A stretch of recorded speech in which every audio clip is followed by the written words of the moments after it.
happen by yourself, so to speak. But I think the manner in which you hold yourself, how hard you work, your integrity, all these are things that I believe go into that decision who to appoint into that position. Exactly. And there must have been quite a number of challenges that you must have encountered in that role. Are you able to share with us some of the challenges and how you managed to overcome them? I think the basic challenge that women leaders face is being held to a different standard from men. Yes. More is expected of you. Somehow you find there are some people that would dislike you for no apparent reason, but I put it down to an unconscious bias that is that, this is not your place.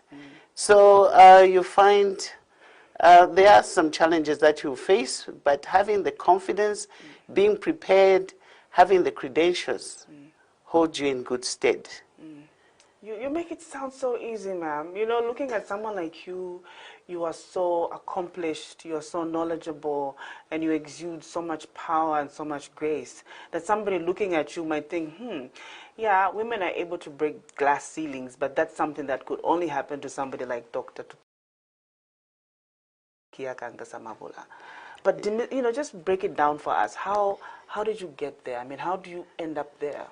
Well, I began my career as an academic. I taught law at the University of Zambia.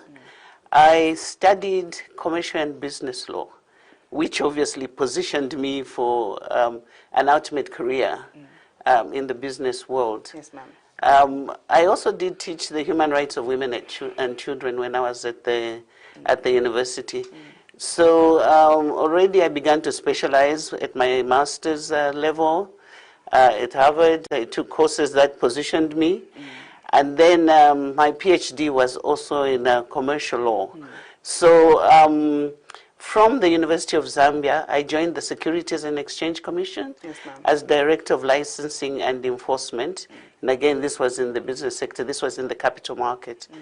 And I joined the Bank of Zambia as Bank Secretary initially, which was Chief Legal Advisor, Secretary to the Board of the bank, as well as the director that was in charge of communication. So as Bank Secretary, I was actually at the hub of what was happening in the bank. As secretary to the board, I basically anchored all bank business. So being appointed as Deputy Governor, I think flowed from there. But also I feel that I had strong credentials. Yes. And I would advise women that, in fact, especially now when there's so much choice where you can get your qualifications from, it's very important to ensure that you are choosing reputable institutions. Because people do look at, where have you gotten your qualifications from?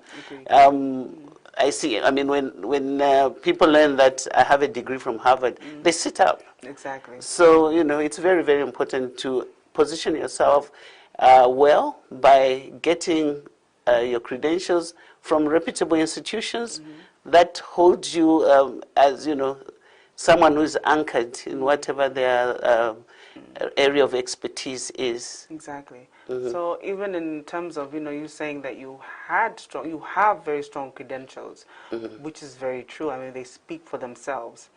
Were you intentional in your choices in terms of, what you studied, your decision to go and study law, your decision to go and do it, at the Harvard University?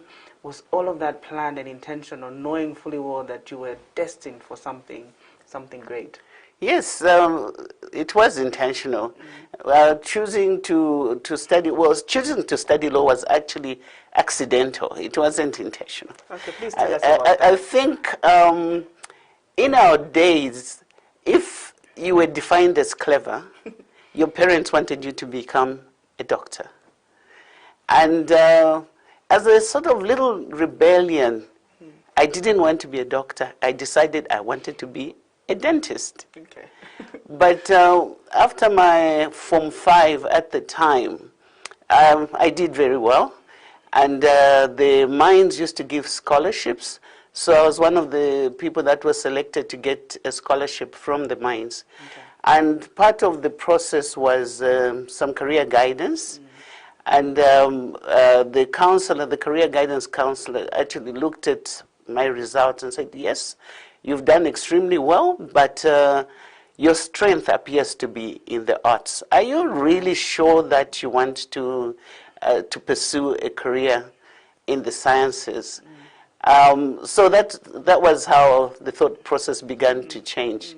And at the time, the mines were actually setting up a corporate legal services unit. And among the first people that were sponsored on that program, you may remember the late Attorney General, Mr. George Chilupe. Yes, ma'am. And also the very eminent Lucy Sichone. Yes, of course. Yeah, those were among the people that were initially sponsored. And then I was sponsored on that program as well. So that's how I ended up studying law. But when I look back, a lot of my family and friends were not surprised that I actually agreed to pursue a career in the law, because they said I was always argumentative, always wanting to make a point. So they felt that it was a natural career choice for me. Yes, ma'am. I can relate. So now you've spoken about having served with the bank for 12 years, and you ascended to the very high position of deputy governor. And, you could have just sort of gotten on with the business of doing what was expected of you. But even in the bank, you exhibited your niche for gender activism. You were the president of the Zambia Alliance for Women. You also sat on the board. Vice President. Thank you for the correction. And you sat on the board of the NGOCC. And you also championed the bank's gender policy aimed at increasing the number of women in decision making. Why was this close to your heart, even when you were, you were there? You could have just stayed there and, everybody else fights their own battles, but you were busy trying to pick up other women and ensure that they also ascend to these high decision-making positions. Why was it so close to your heart? I'm actually an ardent believer that when women take their place, their equal place, is the only time that we're going to see a real reduction in poverty. It's the only time that we're really going to see a better place, a better world altogether. So long as women are left behind, we'll continue to struggle in the manner that we have been struggling. I believe that you should seize the opportunity of where you are. And when I look back, when I was an academic, I had a lot of time to do other things. That's the time I was vice president of the Zambia Alliance of Women, and participated quite a lot in the NGO sector. And I made my contributions there as a lawyer, someone with a legal background. In fact, I'm the one that drafted the initial constitution of NGOCC. A lot of people may have forgotten that, but I was actually the one that did it pro bono, was participating in the NGO sector. And when I found myself in the central bank, and this is something that I constantly do, I asked myself, how can I make a difference? Yes, ma'am. And looking back at my background, in a way, I was sensitized to the injustices that women face from a very early age. I was a child of politicians who fought in the freedom struggle, the struggle for independence of Zambia. Then my mother was the one charged with the responsibility of making sure women were empowered and were able to advance in the First Republic. That's Mama Chivesa Kankasa. I grew up in that household where, for instance, the theme of the first decade for the equality of women, equality, development, and peace was the menu that I lived on. I had a role model in my mother. But also, I credit a woman called Mrs. Priska Molotsi. Yes, she was a South African who contributed greatly to Zambia, originally as an educationist, but also as as an activist, Yes, ma'am. a gender equality activist, she consciously was looking for young people to replace them as they grew older. And she's the one that actually invited me to join the NGO sector. She's the one that opened my eyes to the NGO sector. So was an academic, I was able to participate. But when I went into the corporate world, this was my background. So I took it with me and looked at opportunities. How could I make a difference in that sphere with the power that I wielded? Yeah. Yeah, and you speak about your mother, I mean, the late Mama Chibesa Kankasa, as we fondly refer to her.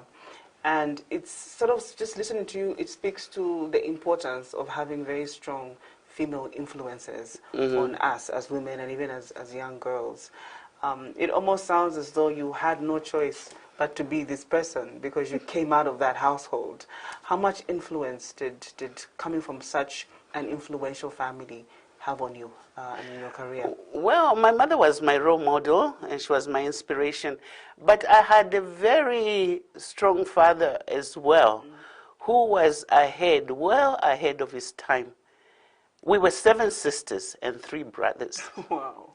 So my father had 7 daughters.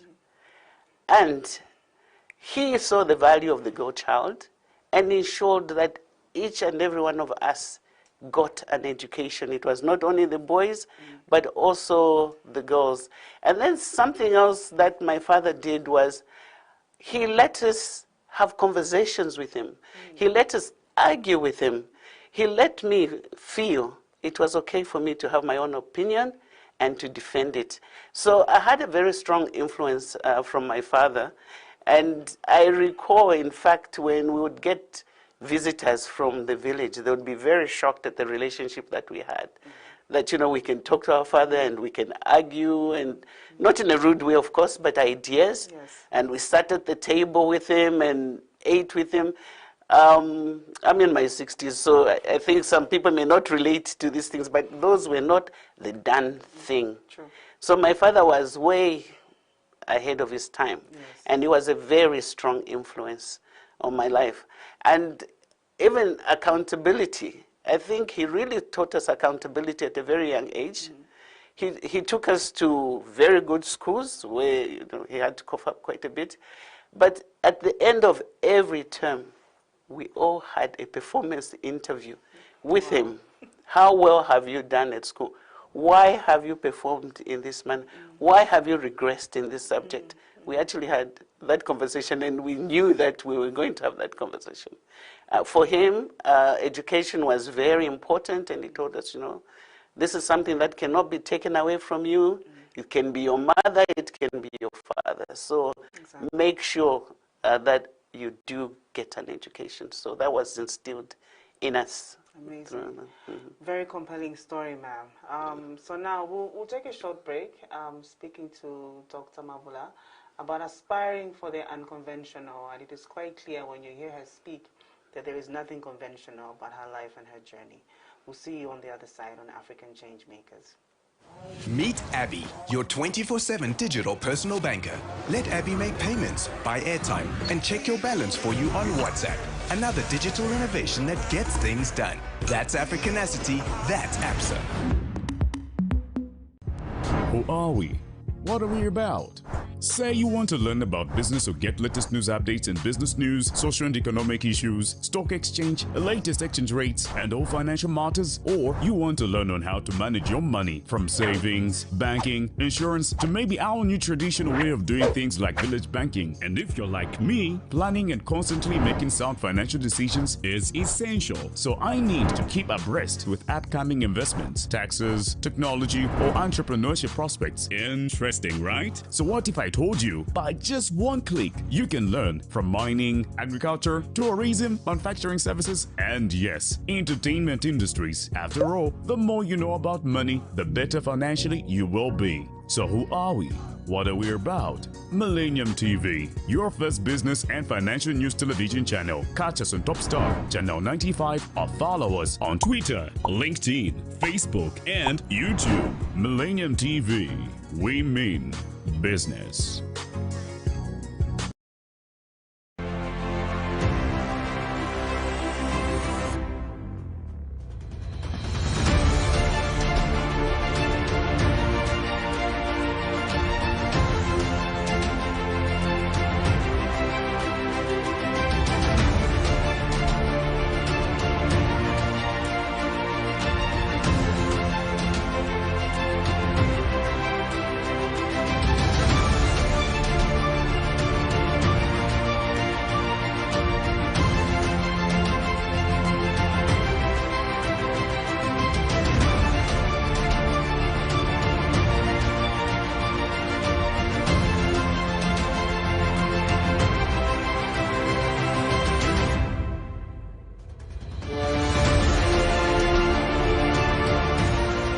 Ladies and gentlemen, welcome back to African Changemakers, and we continue our conversation with Dr. Tukia Mabula, speaking about aspiring for the unconventional.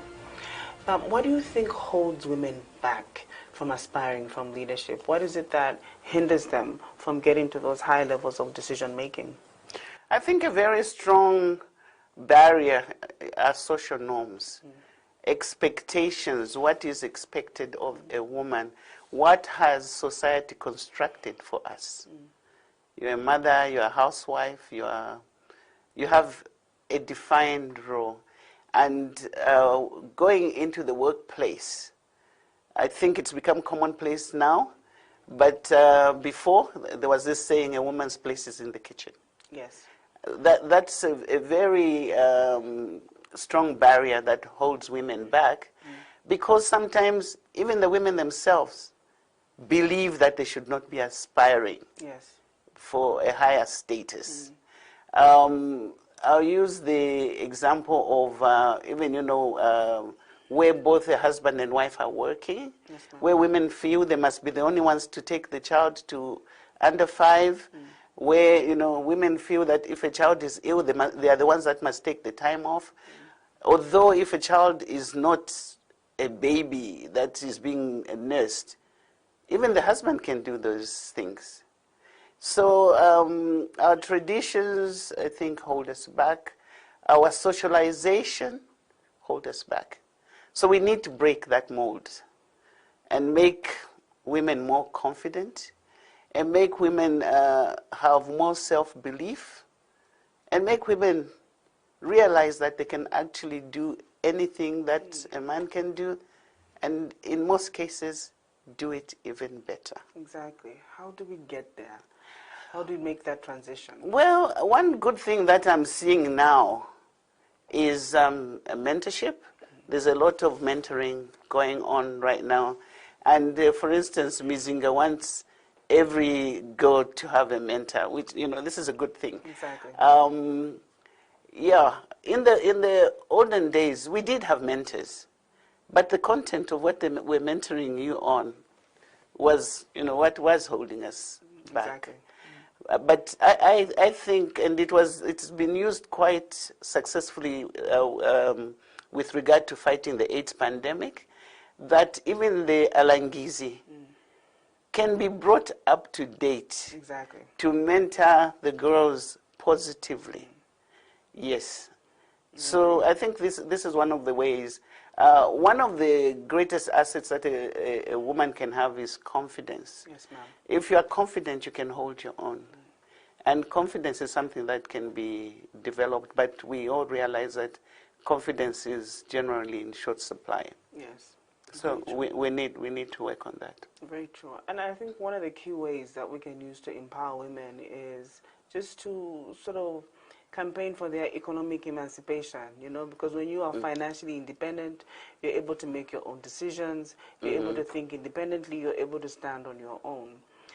Having worked in the bank, what is it that you can say about, financial literacy, entrepreneurship for women, enabling them to be able to earn their own income as opposed to always being dependent? Yeah, I think even that requires liberating the women, so to speak. There are some women who make money and then just go and give it all to the husbands because, that is what they believe in. So, yes, I've been championing women's financial inclusion, and financial inclusion does empower. If women can have access to resources, they can grow their businesses. And part of the campaign that I've been part of is actually to open up the banks to the idea of the women's market, the women's market generally. And when banks go into that market, they equip themselves to understanding how can they best serve women.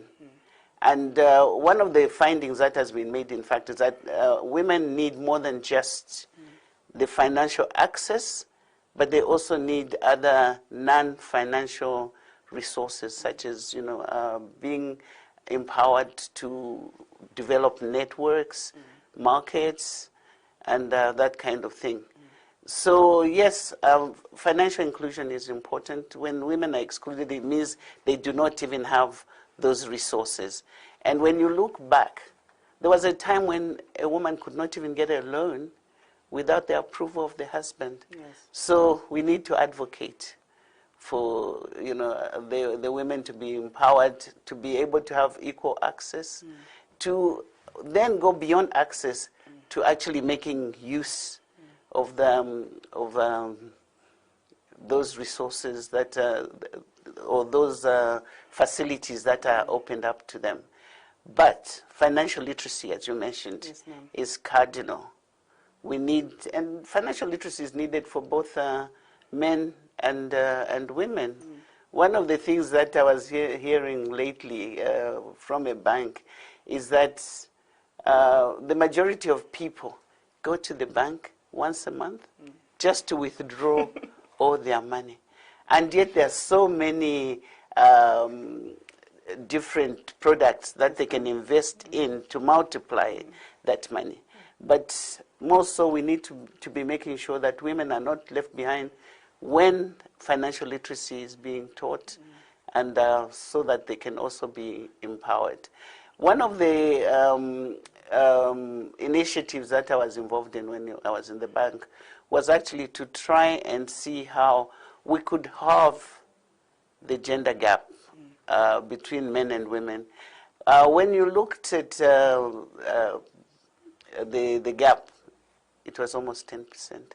Wow. A new FinScope study has come up which has seen a reduction in that gap through the many efforts that the different players have put in. Wonderful.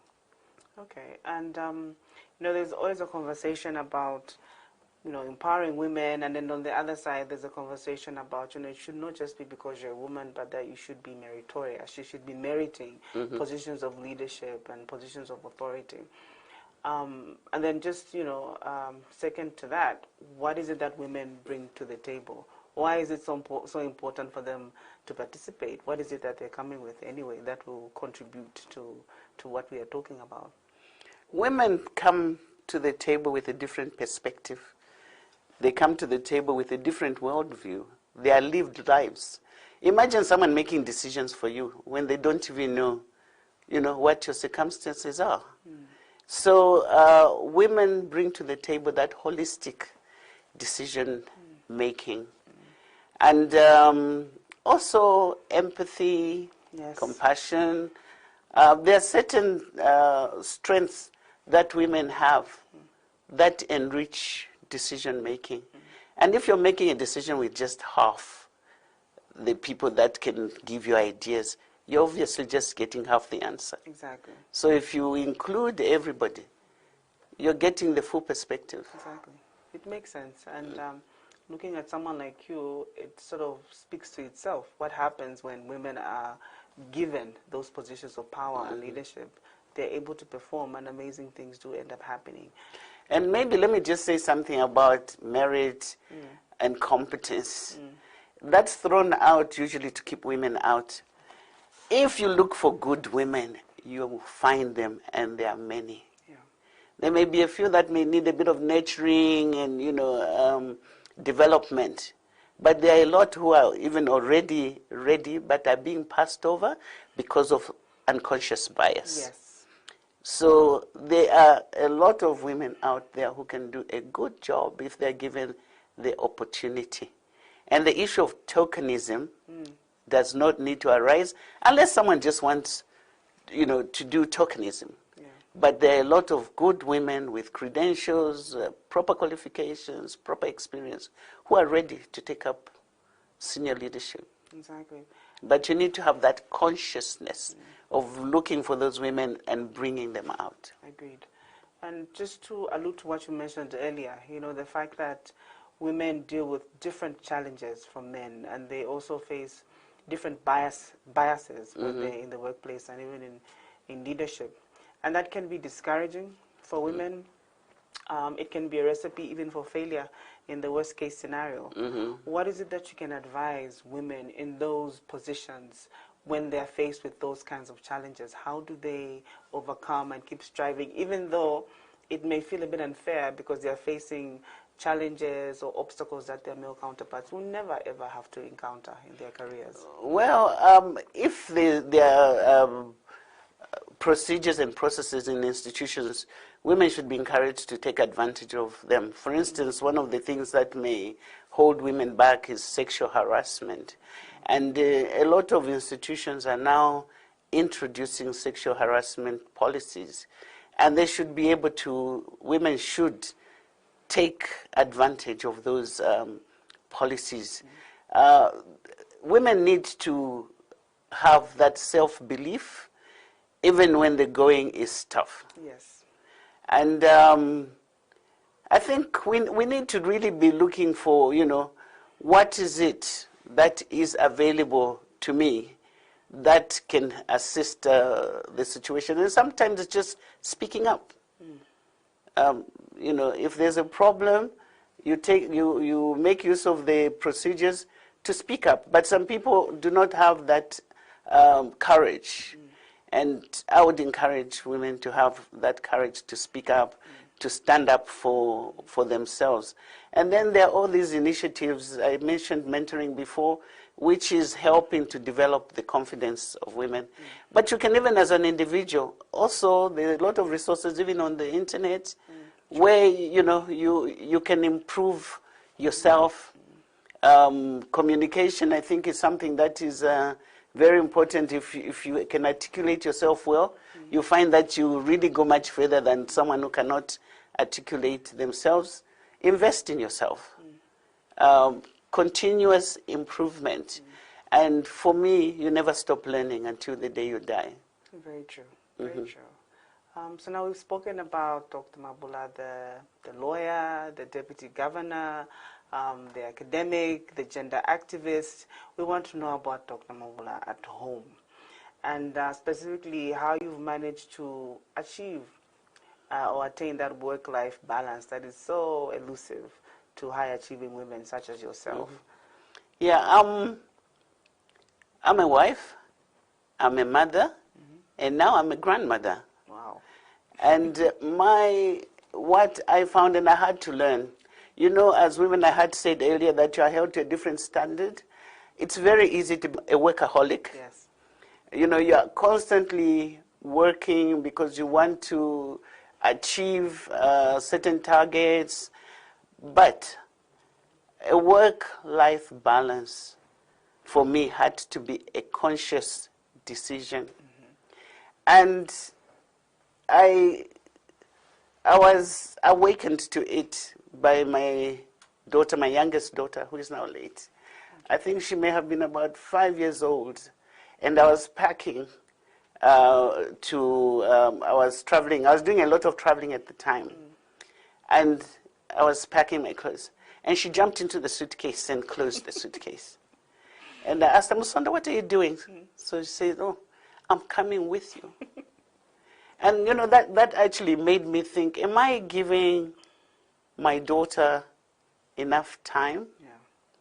Yeah. It made me reflect on my whole work-life balance. And it was at that time when I decided weekends the office was out of bounds. So it was a conscious decision that I had to think of. Otherwise, it's very easy to just get consumed by the work. But you have to consciously decide that you're going to have time to rest, you're going to have time for exercise, you're going to have time for hobbies. Most importantly, you're going to have time for your family. Exactly. But you really need to think and make that time.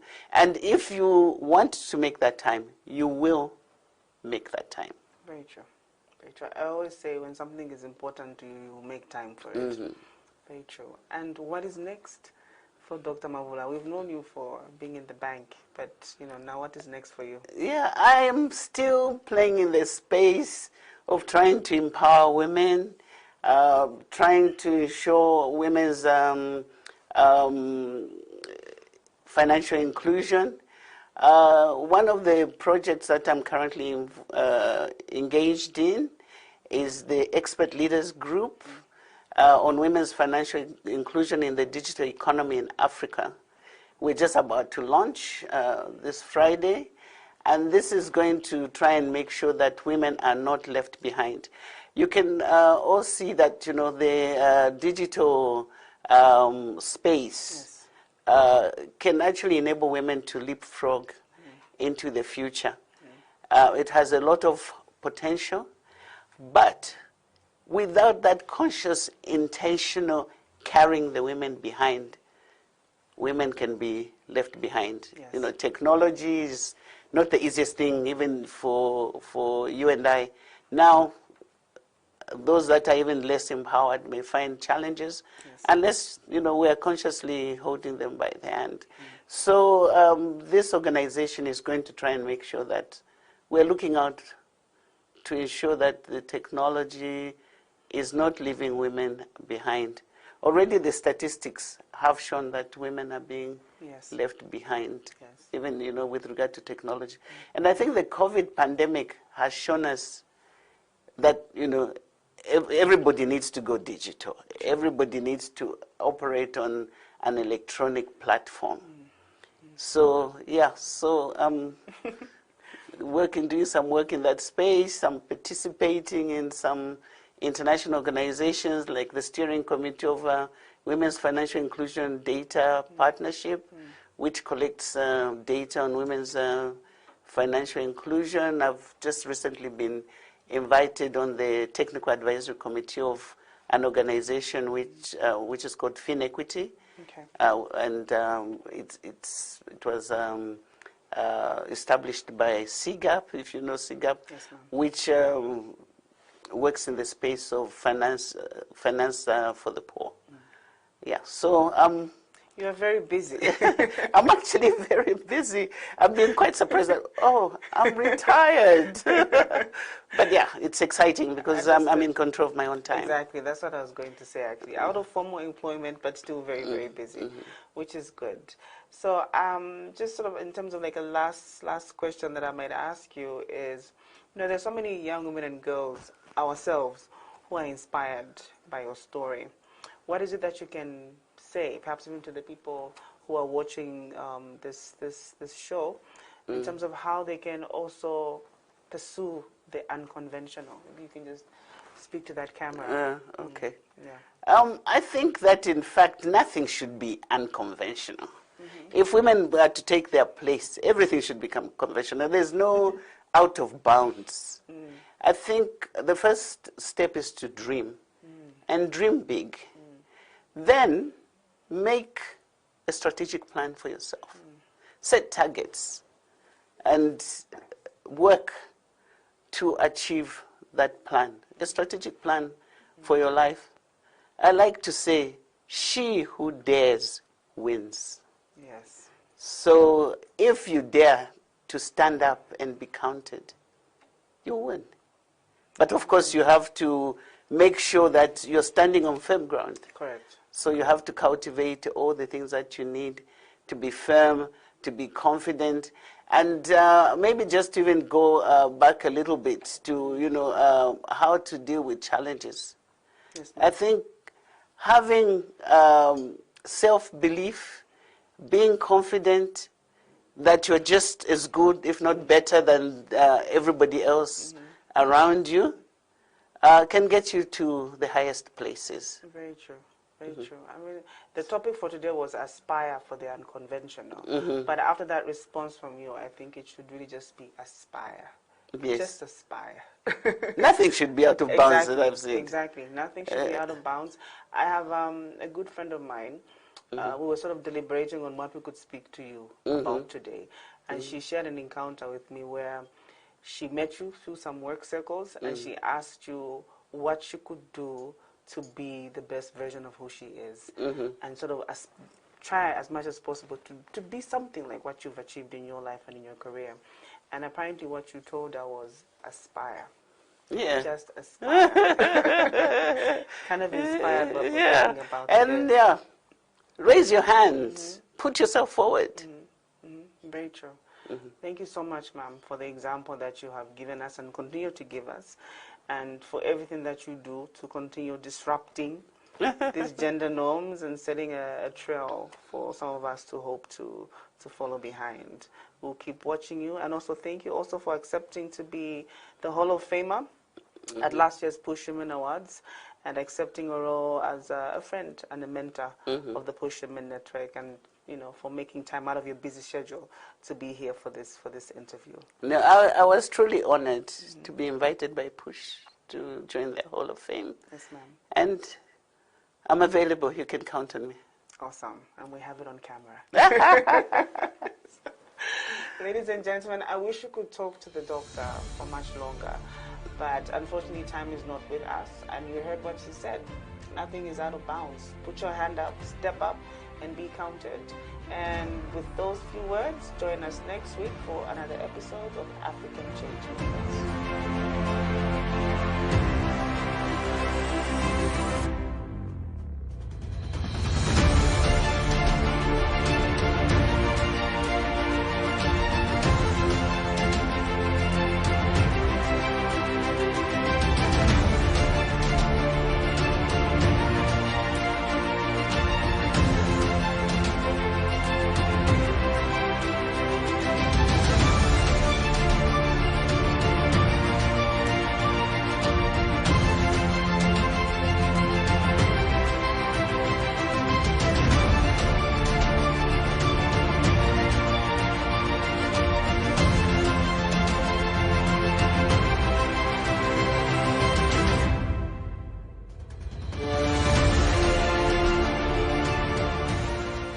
Meet Abby, your 24/7 digital personal banker.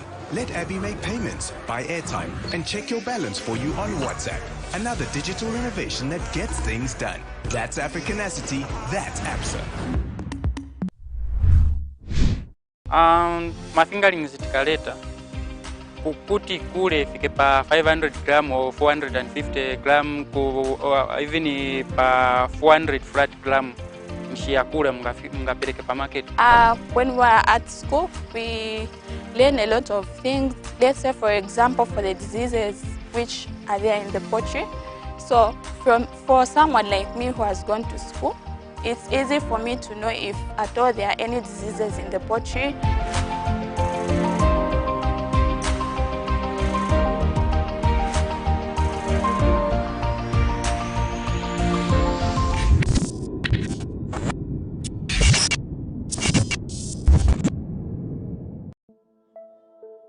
Over the past decade, prices for solar panels and wind farms have reached all-time lows, leading to hundreds of gigawatts worth of new renewable energy generation.